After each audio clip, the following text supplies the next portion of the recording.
Hello and welcome to Reporting In. I am your host, Malcolm Fleschner. This is the TYT show that's membership driven, that brings you interviews with investigative reporters, journalists working around the globe, some who work for TYT, others who don't, bringing you important stories. I like to think that we get the story behind the story. I don't know if we do, but I like to think that we do. And today on the show, I'm super excited because my guest is a legendary journalist by the name of Greg Palast, and he is not only been a legendary muckraker for many years, he's also a best-selling author of 6 different books, including his latest, which is The Best Democracy Money Can Buy, A Tale of Billionaires and Ballot Bandits, which has also been made into a movie, available on Amazon, I should mention. Greg, thank you so much for coming on the show today. I'm glad to be with you. All right, this is exciting to me. I wrote a little intro where I described you as that you've been a troublemaker, a muckraker, and a thorn in the side of government and corporate malefactors alike for decades. And looking over the scope of your work, you have covered all kinds of stories, international, but a lot of them have to do with corporate malfeasance, some to do with governments. But lately, your focus has been more on voting and specifically like election tampering and purging of voter rolls that's been going on across this country. When did you decide to focus on that, and how did that come about? Bad luck. Look, I was a investigative reporter with BBC Television and the Guardian newspapers of Britain. My beat was billionaires gone bad, and so I was in the Amazon and the Arctic and hunting down, and then I was investigating the Bush family money connections and some big bad billionaires, and then I got information kind of sideways that Katherine Harris, for those who remember her back in 2000, the Secretary of State of Florida. Yeah, I remember her well. And Jeb Bush, the governor of the state of Florida, I found out that they had removed tens of thousands of voters, about 58,000 black people from the voter rolls on the grounds that they were felons who are not allowed to vote in Florida. And George Bush won the presidency of the United States by just 537 votes in Florida, not counting the 58,000 black folk that Jeb Bush purged. And so, as an investigative reporter, you can tell I'm an investigative reporter by the hat. I got the computer disks of the people that were purged, and when I say they're black, there was no guessing. It said BLA next to their name. But I also checked out. And none, exactly zero were illegal ex-con voters. None. They just had names like ex-cons, common black names. And like I even had like one guy, Willie Steen, who was a Gulf War vet, not a draft dodger like our president of the time, or president right now. A Gulf War vet who was working in a hospital, and he was denied his vote because his name, Willie Steen, was similar to a felon, a white felon, he's black, a white felon named Willie Osteen of Ohio. This was how we elected George Bush. I thought, okay, that's a horrible, terrible story. That's enough of that. And then I'm back in 2004 with another game, in 2008 and 12, and here I am. And then in 16 for Rolling Stone, I started uncovering shenanigans by a guy named Chris Kobach of Kansas. If you don't know that name, just think KKK. And for Rolling Stone, I uncovered that this guy KKK, Chris Kobach of Kansas, had created a new gimmick called interstate crosscheck involving 20-some states, where he was accusing people of voting in 2 states at the same time. There's a couple people in the United States, about 4 have been arrested for such a thing. You go to jail for 5 years. He had 7 million suspects. And it was all people named James Brown that he said voted in several states. He said, this guy James Brown seems to vote everywhere. He changes his middle name, never the same middle name. So I'm on this, and now this year, more of this monkey business, I really, I have other stories to do, guys. Stop stealing the elections. Yeah, so I mean in an election year in particular, you would think that these stories, and especially they're going back to 2000, we've had this for almost 2 decades now, this is going on. Who knows what was happening before then, but that's when you uncovered it initially for the 2000 election. it's not like there's not stories. We don't see a lot of stories about problems with elections. Just much of it relates to Russia and how Russia is stealing our elections. And I mean, there are lots of stories that relate to issues with our elections. There's money in politics. There's voter ID laws. There's gerrymandering, and this RussiaGate stuff, and others. Potentially Israel and other people tampering our elections. And I'm not saying that none of those issues matter. But it seems like they get, especially the RussiaGate stuff, gets so much more attention than this, which is clear and has been going on for decades, and nobody seems to be doing much about. So why is it that we focus on things like RussiaGate so much, and the issues like voter purges don't get much attention, at least not as much as they should? Well, two things. One, purges are considered a race issue, a special interest issues, and white people aren't interested. White broadcasters. I'm going to be very blunt about it. There's not many pale faces like yourself or me in the industry who care about what happens to the black voter. It's just that blunt.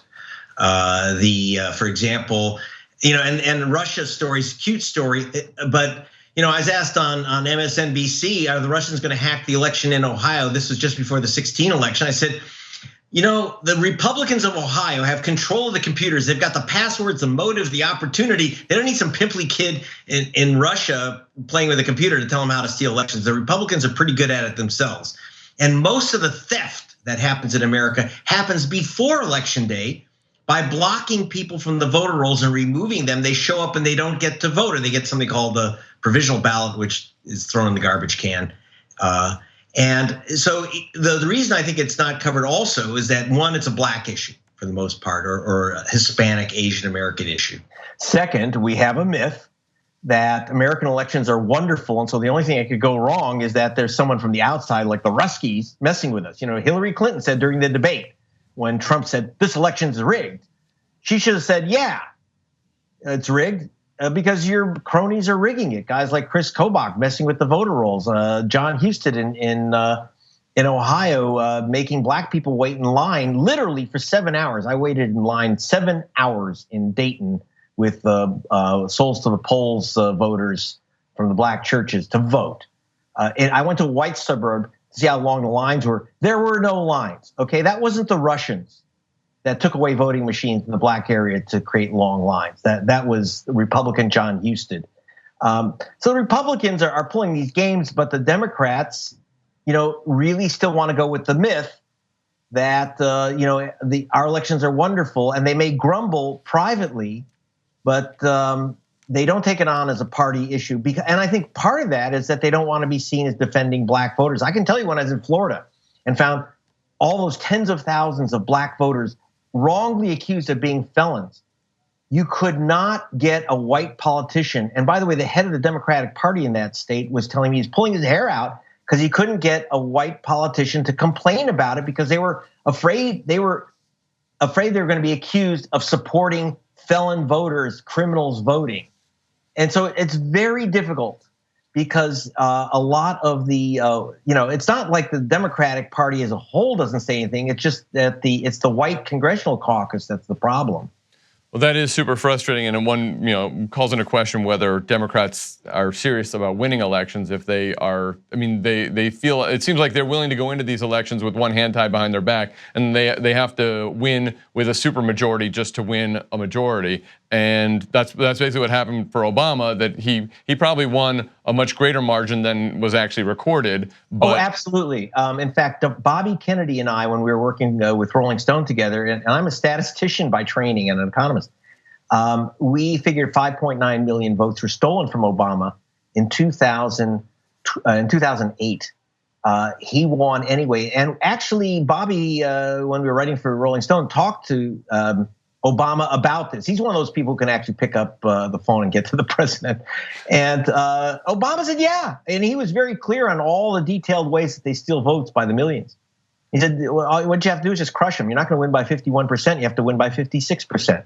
So his view was just crush them, which is, easy for him to say, I suppose, because he had that microphone, that national platform. But right now, I've just returned from Georgia, and it's grim what they are doing, and where in Georgia, at least you have a black candidate who has been public, loud, and detailed on the theft of the minority vote in Georgia. Well, so can you speak to what's going on in Georgia? Because we have right now her opponent, if I'm not mistaken, is the current Secretary of State, and he's responsible for purging thousands of Georgians from the voter rolls. And this is what you've uncovered. And my understanding is that your work has compelled him to release the names of the voters who were purged from the rolls. Is that correct?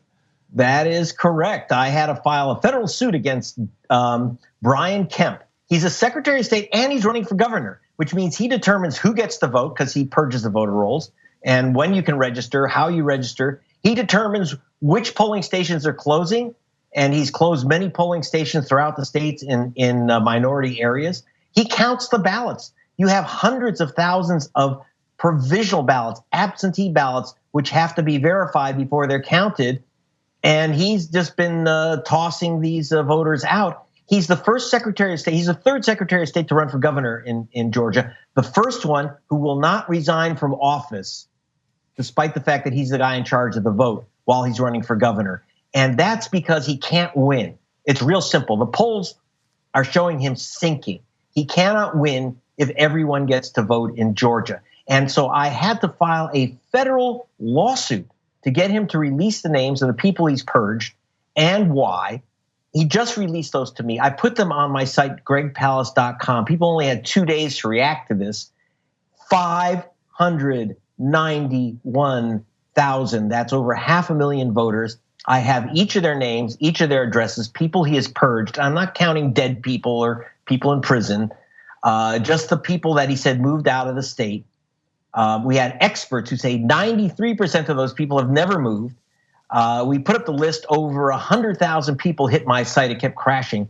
Over 100,000 people hit my site, and I asked people if they found themselves on the site, one, re-registered, contact me. Not everyone did, but we had just short of 2,000 people write me notes saying, my God, I didn't realize I was purged from the voter rolls, because he sent out no notices. Right. No notices. I'm not kidding. Why would he? That's not the point. Is not to get the people to stay on the rolls. The point is to get rid of them. And so, but if in Florida, for example, the excuse was these are potential felons, what is the excuse used to purge people, as in Georgia or Indiana or elsewhere, these 26 different or 27, I think it is, or 26 or 27 states where they've had these voter purges? What's the justification for it? They're saying that people are voting in 2 states in the same election, which is a federal crime. You get 5 years in the slammer if you try to pull a stunt like that. And so they created a suspect list. Now, who's on the suspect list? Well, for example, in Georgia, there were, I kid you not, 347 guys named James Brown who are on the suspect list because, believe it or not, they found a guy named James Brown, not only in Atlanta, but a guy named James Brown in Motown, and a guy named James Brown in Arizona, and a guy named James Brown in Kentucky. So what happened was they said, okay, that's got to be the same James Brown. Wait, so you're suggesting that there's more than one person named James Brown living in different states? Well, I know it's not a common name, at least common for a Republican. Yeah. And that's the problem. I mean, the names. So what they're literally matching, and I can't make this up. First name and last name. That's the only match. That's the only match. And lots of people named Rodriguez and Garcia. Kim, they're going after the Korean community like crazy, especially in Georgia. That's a major voting block in Georgia, and a lot of David Lees. And so what happens? They send them a postcard. Here's their excuse: they send every James Brown a postcard. And by the way, they match James Brown Sr., James Brown Jr. is the same guy. James Thomas Brown with James Edward Brown, that's supposed to be a match. And they say, well, big deal. We send them a postcard, and if you say confirm your name and address, they won't take you off the voter rolls. That's nice of them. But most people about 80% of the people who get these cards think it's junk mail. It looks like junk mail, and they throw it away. Well, they just threw away their vote. And that's how you get this massive, massive purge of the voter rolls. People don't even know it. They're going to show up by the tens of thousands in Georgia on November 6th, and in Indiana, and in Missouri, and in Illinois, and in Ohio. They're going to be showing up in these states, and they're going to be, they're going to find that they can't vote. People named James Brown, people named Jose Garcia. And I can tell you, I just got the list and put up on my site as well. If you're in Indiana, take a look. the purge list for Indiana. I have every name and address. And so when people do show up, they say, "Hi, I'm James Brown. I'm here to vote," and they say, "I'm sorry, I have no James Brown." And you say, "But I voted. I live here. I voted before. I should be registered." They say, "Well, you're not." And they say, "Okay, you can vote with a provisional ballot." That's what happens? Yes, and in most states, in most races, those provisional ballots will never get counted because, see, what they'll do is they'll say they're going to check. And all they do is check what's called the central registry to see if the local books didn't have you, but the central registry does. And if you were purged because you were on the Chris Kobach cross-check list, you're purged. They can't count your vote. They're not going to count your vote. So you're not on the central list either. Right. Well, that's where they strike you from. They strike you from the central list. And so then the little lady at the table has no idea if your vote's going to count. Sometimes I notice, I see this in California where I vote. They tell you, "Oh, fill this out and we will count it." Well, they don't even know if they're going to count it because they have nothing to do with it. It's going to be up to that Secretary of State. And this is happening in states where, like in Georgia, the Republican Secretary of State is the guy who's running for governor. And that's true with Chris Kobach also in Kansas. That's right. He's the Secretary of State also, and he is running for governor. Yes, and by the way, I confronted both these guys. I was just in Georgia and confronted Kemp and said, "So tell me, Mr. Kemp, are you purging voters, black voters, as a way to win this election?"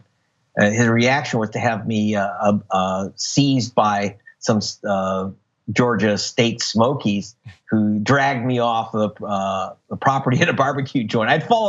What I did was I hunted down his campaign bus because he wouldn't speak to me. But that was their reaction. The second was Chris Kobach has talked to me. I had to jump him, but once I got him, he decided he was going to talk to me about the list. And he says, I said, "Why are you matching James Edward Johnson with James Peter Johnson?" This is in my movie. I actually have this where he's talking about. And he says, "Well, I just want the widest list possible."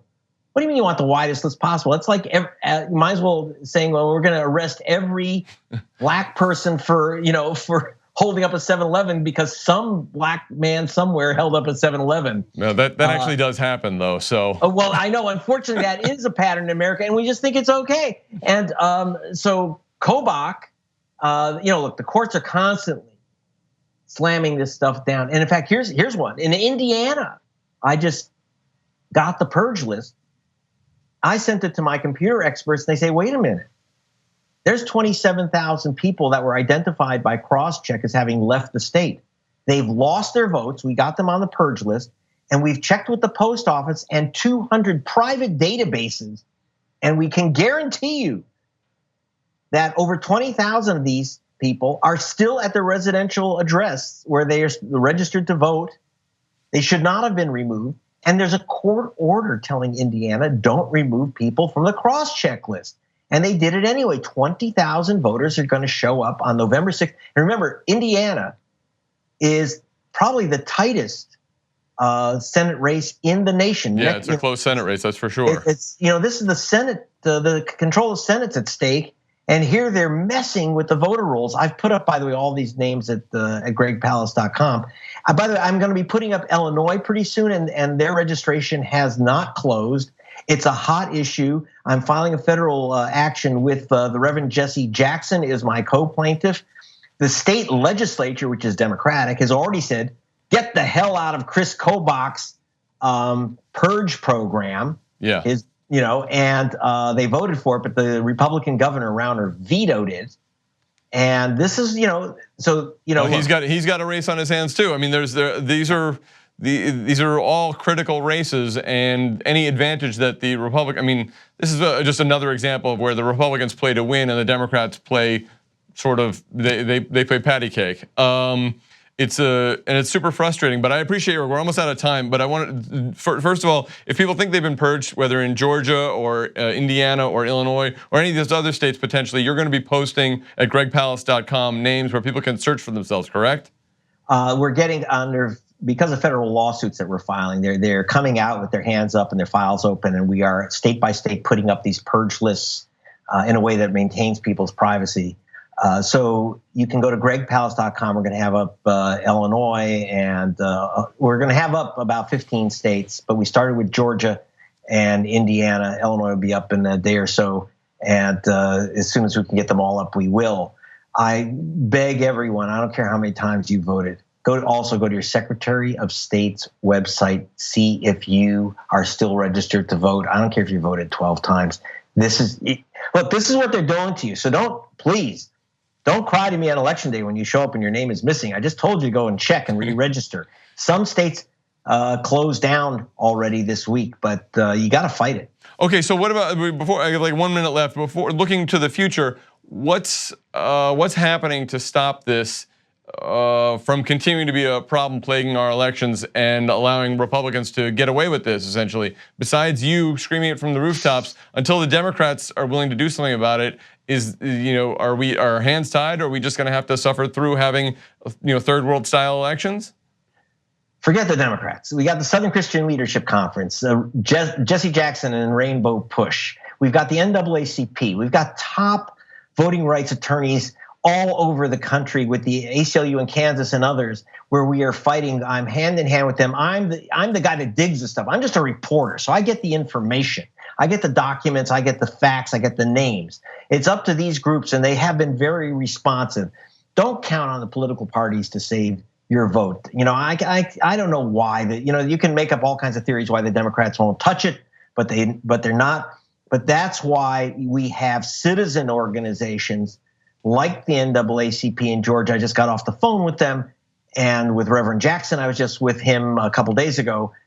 We're going to take it on because it's a civil rights issue. It's not a partisan issue. It's a civil rights democracy issue, not Democrat issue. All right, well, Greg Palast, thanks so much for talking to me today. I hope the audience appreciates it. I appreciate your work, and I could see why you might get frustrated after almost 2 decades of shouting about this, and it still just continues and gets potentially even getting worse and worse. But hopefully, through your work and the work of Jesse Jackson and NAACP and others, we can end this practice of voter purges and get at least that aspect of our democracy back. Then we can worry about Russia. Okay, yeah, thanks a lot. We have plenty to worry about, believe me. There's plenty of other things to worry about. Great. All right, Greg, thanks so much for watching, and thanks to you at home for watching. I hope you enjoyed my conversation with Greg and feel informed, if potentially a little bit discouraged, about the prospects for electoral reform in this country. And always, every week, we've got a new show for you with a new journalist, and so I hope you'll keep tuning in to reporting in. I appreciate your watching, and I appreciate your membership for TYT. Thanks, and I'll see you next time.